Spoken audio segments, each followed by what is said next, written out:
नमस्कार मित्रांनो, माझं नाव चैतन्य आणि स्वागत आहे माझ्या एका नवीन व्लॉगमध्ये. तर सकाळचे वाजलेले 5:30. फ्रेश वगैरे होऊन मी करायला बसलो नाश्ता वगैरे झाल्यानंतर मम्मीला बाय बाय बोलून मी निघालो कुडाळच्या दिशेने. चालत चालत आपण येऊन पोचलो आपल्या वाडीतल्या स्टॉपवरून बस धरल्यानंतर आपण डायरेक्ट आलो जिममध्ये. तर तुम्हाला कळलंच असेल आपण कुठच्या जिममध्ये आलो आहे.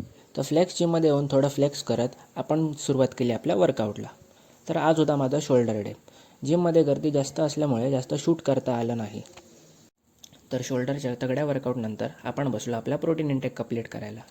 जिममधून बाहेर पडल्यानंतर आपण आलो वेलनेस फॉरएव्हरमध्ये. आपल्या गरजेच्या वस्तू घेऊन आपण डायरेक्ट पोचलो कुडाळच्या स्टँडवरती. बस तर काय लागली नव्हती म्हणून म्हटलं जरा वाट बघावी. एकदाची आपली बस आल्यानंतर धावत जाऊन मी पकडली विंडो सीट. विंडोतून कोकणाच्या निसर्गाचा आनंद घेत मी येऊन पोचलो आपल्या घरी. तर असा होता माझा आजचा दिवस. जर व्हिडिओ आवडला असेल तर व्हिडिओला लाईक करा, शेअर करा आणि सबस्क्राईब करा. थँक्यू.